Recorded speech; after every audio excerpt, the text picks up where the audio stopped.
This is semi-final one for America's Rallycross from Trois-Rivieres, round 3. Scott Speed, the top qualifier.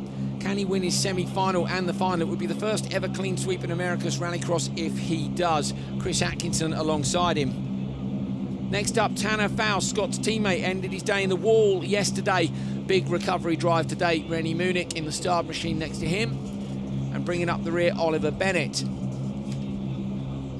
Bennett had a fire under the bonnet earlier today, so it's good to see the Mini back out. Speed won all 4 qualifying sessions here. Didn't manage to do that at Kota, nearly did, but was denied. Yeah, almost. Gonna bring the noise to ARX. 3 more times, 2 semi-finals and a final to come to decide the winner of round 3.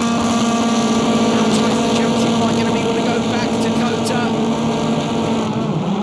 Faust with a good launch, but can't quite get up towards the front row. He's gonna get alongside Atco. I think he's gonna be the inside of Atco. So Faust is on the inside, Speed down the outside. Atkinson having a look up the inside of Tanner, but he can't make that work. It's a little bit of nudging, definitely. Bennett has managed to get past Munich. It's Scott Speed from Tanner Faust.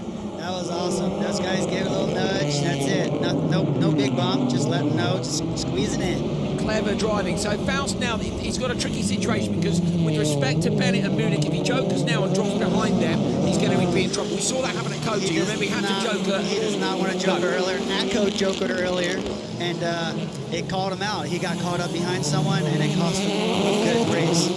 Tanner really needs to beat Scott here, doesn't he? It's a short championship season. We know these guys are only a couple of points ahead. He needs to nick a point off him here in the semi-finals and hope to nick a couple of points off him again in the final. So he's going to want to find a way past. I don't think he's going to do it on tracks like it. He'll try and do it with strategy, but he's got to wait until you see the time he's screen at the top there. He needs a gap of, what, 3 seconds back to Bennett. And Speed's got that at the minute, but no, back to Atkinson. He doesn't want to be behind Atco, does he, really? No, he doesn't. I think he's going to hold off. He's going to look at what Scott's doing here, and he's just going to pace him. He's going to hopefully look for an opportunity. He's quick through the left there, isn't he? Look at the time that Faust has gained on Speed through the left-hander. Tried to look up the inside, but he can't. So Faust is looking really, really quick on the gravel. Has he found something there? Great, Bucky. So you think he's sitting there almost, whoa, has to straighten the car up, not to clip the inside wall, but he's almost watching Speed and going, do you know what? I'm quicker in turn 3. He just put that down on his little notepad, turn 3, got him. Speed and Faust, there you go. Now I've noted that Speed is just a bit quicker through the last corner. So Faust, the spotters will be looking at that timing screen. And in fact, to be fair, Chris Atkinson, we've got loud anti-lag noises down the straight. It's a problem for Bennett or Munich, I'm not sure who. But Speed and Faust with Atkinson, and Atkinson's gone with them. He's right there. That's difficult for Faust, though, because ideally he could have done with Atco dropping back, couldn't he, to give him a window to joker early and try to chase Scott. Unless Atkinson jokers, he would. No, he won't. Atkinson will go with them. I think I don't even know if it would matter right now because Tanner really isn't making the time on Scott. It's not like Scott's holding him up. The best thing Tanner can do right now is just take notes and just try to get a better jump off the line next race. Scott through the right, Tanner too. Scott maybe takes a slightly wider line through there. So there isn't going to be a window maybe for Tanner Faust to joker in this race and try to make the gap on Speed because Atkinson has stayed close enough to them to mean that he can't risk dropping back behind him and then catching back up to him. Great job, Chris Atkinson, as well. These lap times are really comparable. He's done a 49.3 and a 49.5. Okay, Speed has dipped into a 48.6 on that last lap, so that's really impressive. He's taken 6/10 out of Tanner on the last one, and you can see that visually. But Atkinson, to me, almost looks like he's coming back at these guys. He may be. This is a good weekend for Atco, isn't it? It is. Really good weekend. The SRT boys got that car ship-shape condition for Atco. He's going to put some good laps in. He's chasing Tanner down, actually. You can hear the bangs as the gear cut comes in. And they pull those gears down the straight. I've never heard RPM like this on rallycross cars because normally, you know, they're so fast to accelerate. Bang, bang, bang, through 5 gears and then back on the brakes.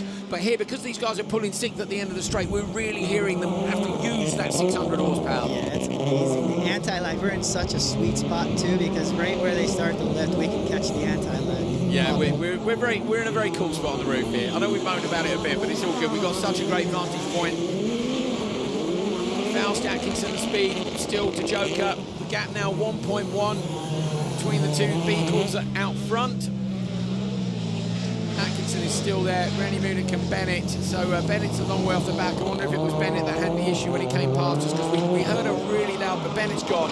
So Bennett has retired. We've heard from race control. Pulled off the circuit. Speed, Faust and Atkinson looking highly likely to go through. Munich, of course, has jokered, but I think the gap between Atkinson and Munich is looking like 5 seconds. So the chances of Atco dropping back behind Munich are pretty slim. Last lap, we're going to see the ball joker this time round. Let's see who gets it right.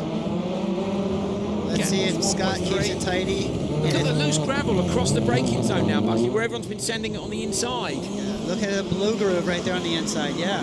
On the inside of the regular lap. Look at the inside there. It's starting to blacken up. So the track's really developing now right at the end of the weekend. They've got to watch out, of course, that they don't roll a tyre off the rim.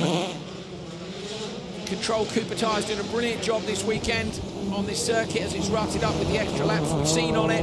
Yeah, you see a lot of tire flex on that dip right there. The Cooper Tire guys have been great looking out, making sure all the tire pressures. Speed takes semi-final number 1 from his teammate Tanner Faust. That's an extra championship point in the gap there.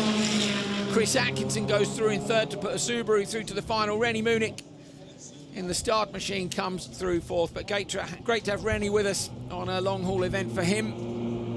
ARX, of course, racing pretty close to home. This is certainly almost a home event for Subaru. They're just over the border. Short drive.